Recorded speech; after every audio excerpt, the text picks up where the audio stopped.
بسم اللہ الرحمن الرحیم۔ السلام علیکم۔ میرا نام محمد ذیشان بشیر ہے، میں آپ کو اپنے سوشل میڈیا پلیٹ فارم پر خوش آمدید کہتا ہوں۔ آج کل جو سیاسی حالات ہیں پاکستان کے، مجھے اقبال کا شعر یاد آیا جو کہ میں نے اس سے پہلے بھی غالباً شیئر کیا تھا۔ وہ شعر کچھ یوں ہے: یہ غازی یہ تیرے پراسرار بندے، جنہیں تو نے بخشا ہے ذوق خدائی۔ اب موازنہ کیجئے گا پاکستان کی سیاسی صورتحال کا اور اقبال کی اس شاعری کو، اس تناظر میں ذرا دیکھیے گا۔ یہ غازی یہ تیرے پراسرار بندے، جنہیں تو نے بخشا ہے ذوق خدائی۔ دو نیم ان کی ٹھوکر سے صحرا اور دریا، سمٹ کر پہاڑ ان کی ہیبت سے رائی۔ تو پاکستان کی جو سیاسی صورتحال ہے اس پر میرے خیال سے اس سے زیادہ بہتر تبصرہ نہیں کیا جا سکتا۔ وہ لوگ جو پہاڑ سا حوصلہ رکھتے تھے، وہ لوگ جو کہ بہت مضبوط سمجھے جاتے تھے، وہ بھی آج پاکستان تحریک انصاف کو اور عمران خان کو خدا حافظ کہہ رہے ہیں، خیر بات کہہ رہے ہیں۔ اور کیوں کہہ رہے ہیں اس کے بارے میں یقیناً ہر کوئی سمجھ سکتا ہے، ہر کوئی یہ جانتا ہے، لیکن اس کے بارے میں بات کرنا شاید اتنا آسان نہیں ہوگا۔ بہرحال جو بھی پاکستان تحریک انصاف سے جا رہا ہے اس کا یہ کہنا ہے کہ جی اس پر کوئی پریشر نہیں ہے، اور باڈی لینگویج کچھ اور ہوتی ہے، زبان کچھ اور کہتی ہے، زبان جو ہے وہ ساتھ نہیں دے رہی ہوتی الفاظ کا۔ الفاظ بھی لکھے ہوئے آتے ہیں، جس طرح سے لکھے ہوئے پڑھے جا رہے ہوتے ہیں، اسکرپٹڈ فارم میں ایک چیز آتی ہے وہ پڑھی جا رہی ہوتی ہے، اور تمام الفاظ ملتے جلتے کہ مجھ پر کوئی پریشر نہیں ہے، میں اپنی مرضی سے عمران خان کو چھوڑ رہا ہوں یا چھوڑ رہی ہوں، سیاست کو خیر بات کہتا ہوں یا کہتی ہوں، وغیرہ وغیرہ۔ یہ سب چیزیں جو ہے وہ آج کل ایک عام سی روٹین بن چکی ہے۔ صبح اٹھتے ہیں تو پتہ چلتا ہے کہ 10 مزید لوگ تحریک انصاف کے جا چکے ہیں، اور مزید جو ہے وہ جانے کے لیے تیار ہیں، اور پورے دن میں جانے کتنی پریس کانفرنسز ہوتی ہیں۔ وہ کہتے ہیں نا، پنجابی کی مثال ہے کہ جی کھنگی جاؤ تو لنگی جاؤ، تو وہ حال ہے آج کل کہ بس اسی طرح سے جو ہے وہ چل رہا ہے، ہارن دے کے پاس کر، تو جو پریس کانفرنس کرتا جا رہا ہے وہ پاس کرتا جا رہا ہے۔ بہرحال پاکستان کے حالات تو شاید نہیں بدلے، وقت بدل چکا، وقت جو ہے وہ ہر روز بدلتا ہے، لیکن نہ تو اسکرپٹ بدلتا ہے اور نہ ہی اسکرپٹ لکھنے والے بدلتے ہیں۔ وہی چیزیں چلتی آ رہی ہیں برسوں پرانی، جس طرح سے پاکستان کی سیاست کو چلایا جاتا تھا اسی طرح سے آج بھی چلایا جا رہا ہے۔ مختلف سیاسی جماعتیں، آپ تاریخ اٹھا کر دیکھ لیں پاکستان کی، پاکستان پیپلز پارٹی کو جب کمزور کیا جانا تھا تو اس کو دھڑوں میں تقسیم کیا گیا، مختلف گروپس میں تقسیم کر دیا گیا۔ پیپلز پارٹی پیٹریوٹ بن گئی، پیپلز پارٹی پارلیمنٹیرینز بن گئی، پیپلز پارٹی نہ جانے کون سی جو ہے وہ بن گئی، اور اس طرح سے پیپلز پارٹی کو کمزور کیا گیا اور اس کو دھڑوں میں تقسیم کر دیا گیا۔ اس کے بعد جب پی ایم ایل این کی باری آئی، انہیں کمزور کیا جانا تھا، تو پاکستان مسلم لیگ کی باری آئی، اسے کمزور کیا جانا تھا، تو پھر پاکستان مسلم لیگ نواز بن گئی، پاکستان مسلم لیگ کاف بن گئی، پاکستان مسلم لیگ جنیجو بن گئی، اس کے علاوہ پاکستان مسلم لیگ ضیاء بن گئی۔ تو بے شمار جو ہے وہ دھڑے وہاں سے بھی نکلے۔ اس سیاسی جماعت کو بھی جب ختم کیا جانا تھا یا کمزور کیا جانا تھا تو اس کو بھی اس طرح سے تقسیم کر دیا گیا۔ پھر حالیہ ایک مثال ہمارے سامنے متحدہ قومی موومنٹ کی ہے۔ متحدہ قومی موومنٹ لندن بن گئی، اس کے بعد وہاں سے ایک پاکستان متحدہ قومی موومنٹ پاکستان کو نکالا گیا، ڈرائی کلین کیا گیا کچھ لوگوں کو، اور انہیں کس طرح سے پاکستان میں سیاست کرنے کی اجازت دی گئی، ان کی ایکٹیویٹیز جو تھیں پہلے انہیں کس طرح سے معاف کیا گیا، ان پر پردہ ڈالا گیا، اور وہ آج پاکستان میں سیاست کر رہے ہیں۔ بلکہ وہ تو جو ہے وہ میچ وننگ والی سچویشن میں رہتے ہیں ہمیشہ، کہ جہاں پر بھی وہ اپنا وزن پلڑے میں ڈال دیتے ہیں وہ سمجھتے ہیں کہ جی وہ اقتدار میں آ جائے گا۔ تو بہرحال اب کچھ ایسی ہی صورتحال پاکستان تحریک انصاف کی ہے۔ میں نے جیسا کہ پہلے کہا کہ اسکرپٹ رائٹر وہی ہے، اسکرپٹ بھی وہی گھسا پٹا پرانا ہے کہ دھڑوں میں تقسیم کرنا ہے، گروپس بنا دینے ہیں، اور کچھ ایسا ہی ہو رہا ہے۔ ملتان سے ایک صاحب اٹھے، راؤ یاسر، جو کہ یوتھ ونگ کے غالباً صدر تھے یا سربراہ تھے یا جو بھی تھے، پاکستان تحریک انصاف کا وہ حصہ تھے یوتھ ونگ کا، اور اس کے بعد انہوں نے علیحدگی کا اعلان کیا، راہیں جدا کی، اور اس کے بعد پاکستان تحریک انصاف حقیقی کے نام سے انہوں نے اپنی جماعت رجسٹر کرانے کا اعلان کیا. پریس کانفرنس انہوں نے کی اور ان کا یہ کہنا تھا کہ جی خان صاحب نے تو بڑے سبز باغ دکھائے تھے, ہم اس پر جو ہے وہ عملی طور پر چلیں گے, اس کو عملی جامہ پہنائیں گے. تو انہوں نے پاکستان تحریک انصاف حقیقی کے نام سے جماعت رجسٹر کروانے کے لیے الیکشن کمیشن میں درخواست دے دی ہے. دوسری جانب جہانگیر ترین صاحب وہ بھی خاصے ایکٹیو ہیں, لاہور میں ڈیرے ڈالے ہیں آج کل انہوں نے, پورا ایک گروپ ان کے ساتھ ہے, جنوبی پنجاب کا گروپ ان کے ساتھ ہے. اور جس طرح سے وہ پہلے الیکٹیبلز کو لے کر آئے تھے, ڈیفینیٹلی وہ لا سکتے ہیں, جہاز میں وہ پہلے لے کر آتے تھے تو اب بھی وہ لے کر آئیں گے, بلکہ ان کے ساتھ ہی ہیں, انہوں نے جانا کہاں پہ جنہیں وہ لے کر آئے تھے. تو انہوں نے بھی تحریک انصاف عوامی کے نام سے اب سننے میں یہ آ رہا ہے کہ وہ اپنی پارٹی بنانے کے لیے جا رہے ہیں, جس کے پیٹرن ان چیف وہ خود ہوں گے. چونکہ وہ خود تو نااہل ہیں, الیکشن کنٹیسٹ نہیں کر سکتے, لیکن اس پارٹی کے پیٹرن ان چیف وہ خود ہوں گے, اور پارٹی کے جو ہے وہ دیگر مینجمنٹ ہوگی جو کہ پارٹی کو رن کرے گی اور اس کے ساتھ ساتھ الیکشن میں بھی جو ہے وہ حصہ لے گی. آپ یہ اندازہ لگائیے کہ جس نے پاکستان تحریک انصاف کو بنایا, تخلیق کیا, اس پارٹی کے لیے جدوجہد کی, اس کے لیے جو ہے وہ 22 سال اپنی سیاسی کریئر جو ہے وہ اپنا بنایا جس بندے نے, اب وہ تحریک انصاف اس کا کہیں نام و نشان نہیں ہوگا.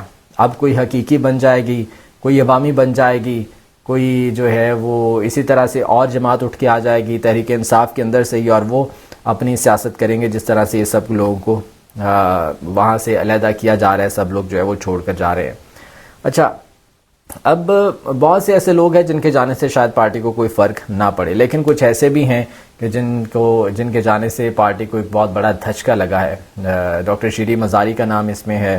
اسد عمر نے خیر پارٹی تو نہیں چھوڑی, لیکن انہوں نے پارٹی کے جنرل سیکرٹری کے عہدے سے استعفیٰ دیا. اس کے بعد ایک اور اہم نام جو کہ سامنے آیا وہ ہے سیف اللہ نیازی صاحب کا. سینیٹر سیف اللہ نیازی صاحب جو کہ چیف آرگنائزر تھے پاکستان تحریک انصاف کے, انہوں نے بھی پارٹی چھوڑنے کا اعلان کر دیا ہے. اور ان کا یہ کہنا ہے کہ وہ 9 مئی کے واقعات پر انتہائی افسوس کا اظہار کرتے ہیں, ذہنی طور پر بہت ڈسٹرب ہیں اور اپنی فیملی کو ٹائم دینا چاہتے ہیں وغیرہ وغیرہ. یہی باتیں جو آلریڈی ہو رہی ہیں اور ہر پریس کانفرنس میں سننے کو ملتی ہیں. اب تو اسکرپٹ زبانی یاد ہو چکا ہے نا ہر پریس کانفرنس کا, کہ جی بندہ آ رہا ہے پریس کانفرنس کرنے کے لیے, انہیں کی کہنا ہے, کی گل کرنی ہے, یہ سب کچھ جو ہے وہ تو اب ہر کسی کو میرے خیال سے زبانی یاد ہے. تو یہ صورتحال ہے جی. اور اس کے بعد پھر ڈاکٹر فردوس عاشق اوان, انہوں نے اچھا یہ دیکھیں کہ وہ لوگ جو کہ پارٹی سے بہت عرصہ پہلے کنارہ کش ہو چکے تھے, یا عمران خان صاحب نے خود انہیں سائڈ لائن کر دیا تھا یا پارٹی سے نکال دیا تھا, اب انہیں بھی سامنے لایا جا رہا ہے کہ وہ پارٹی سے خود آ کر استعفیٰ دے رہے ہیں. پنجابی میں کہتے ہیں کہ جی اللہ دی شان تیلے جان, تو وہ کچھ ایسی ہی صورتحال ہے. اجمل وزیر خان صاحب جو کہ پارٹی میں ایکٹیو نہیں تھے, انہیں عمران خان صاحب نے ویسی ہی پارٹی سے جو ہے وہ نکال دیا تھا, لیکن بڑی وہ منتیں کرتے رہے ہیں کہ مجھے پارٹی میں لے لیں. تو اب انہوں نے آ کے پریس کانفرنس کر دی کہ جی میں پارٹی سے علیحدگی اختیار کر رہا ہوں. کچھ یہی صورتحال فردوس عاشق اوان صاحبہ کے ساتھ تھی. گزشتہ کئی عرصے سے وہ بالکل ایک سائڈ پر تھیں, کنارہ کش تھیں, پاکستان تحریک انصاف کی سیاست میں ان کا کوئی نام نہیں تھا, لیکن آج وہ بھی سامنے آئیں. انہوں نے بہت سے الزامات بھی عائد کیے عمران خان پر اور ان کے آس پاس جو لوگ تھے ان پر, اور انہوں نے کہا کہ جی میں اب پاکستان تحریک انصاف کا حصہ نہیں ہوں. اچھا جی ٹھیک ہے, مہربانی تہاڈی. اس کے بعد پھر جناب مراد راز صاحب یقیناً پارٹی کے اہم رہنما تھے, ان کے ساتھ پنجاب اسمبلی کے دیگر سابقہ جو ہے وہ 8 ارکان وہ بھی الگ ہو گئے. یقیناً یہ ایک بڑا دھچکا پاکستان تحریک انصاف کو.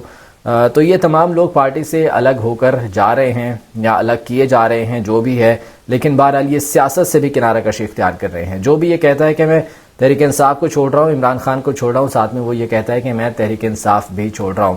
مسرت جمشید چیمہ صاحبہ اور جمشید اقبال چیمہ صاحب ان کی پریس کانفرنس یقیناً آپ نے بھی دیکھی ہوگی. جس طرح سے ان کے چہرے تھے, ان کے چہرے کچھ اور بتا رہے تھے لیکن ان کے الفاظ کچھ اور تھے. ملکہ بخاری صاحبہ, ان کا بھی کچھ ایسا ہی حال تھا. ابرار الحق صاحب, انہوں نے پریس کانفرنس کی, آپ دیدہ ہو گئے. وہ پریس کانفرنس کرتے ہوئے انہوں نے بات کی اور انہوں نے کہا کہ جی میں سیاست سے کنارہ کشی اختیار کر رہا ہوں, سیاست سے الگ ہو رہا ہوں. تو بہرحال یہ سارا اسکرپٹ ایک ہے, میں نے جیسا کہ پہلے بات کی اسکرپٹ رائٹر ہے, اسکرپٹ ایک ہے, تو یہی ساری چیزیں جو ہے وہ چل رہی ہیں. عمران خان صاحب نے آج ایک بار پھر سے خطاب کیا اور انہوں نے یہ کہا کہ میں مذاکرات کے لیے ایک بار پھر سے دعوت دیتا ہوں. انہوں نے یہ بھی کہا کہ سیاسی مسائل ہیں، سیاسی طریقے سے حل ہونے چاہیے اور یہ مذاکرات سے ہی حل ہوگا۔ جب ویڈیو لنک پر وہ عمران خان خطاب کے لیے آئے تو انہوں نے کہا کہ جی میں پہلے یہ واضح کر دوں کہ یہ میری میڈیا ٹاک اس لیے نہیں ہے کہ میں پی ٹی آئی چھوڑ رہا ہوں، یعنی کہ ایسی بھی صورتحال جب اتنا پریشر ہو اور اتنی ٹینشن ہو، اس میں بھی خان صاحب جو ہے وہ جوکتیں کر رہے ہیں۔ خان صاحب کہتے ہیں کہ یہ میری میڈیا ٹاک اس لیے نہیں ہے کہ میں پاکستان تحریک انصاف چھوڑ رہا ہوں، بلکہ میں کچھ اور اہم باتیں ہیں جو کہ کرنے کے لیے آیا ہوں، اور وہ پھر اہم باتیں انہوں نے کی۔ انہوں نے بتایا کہ پاکستان کی سیاست میں وہ کیوں آئے تھے، کیوں حصہ بنے تھے، اور یہ سب چیزیں جو وہ ضروری سمجھتے تھے انہوں نے کی ہیں۔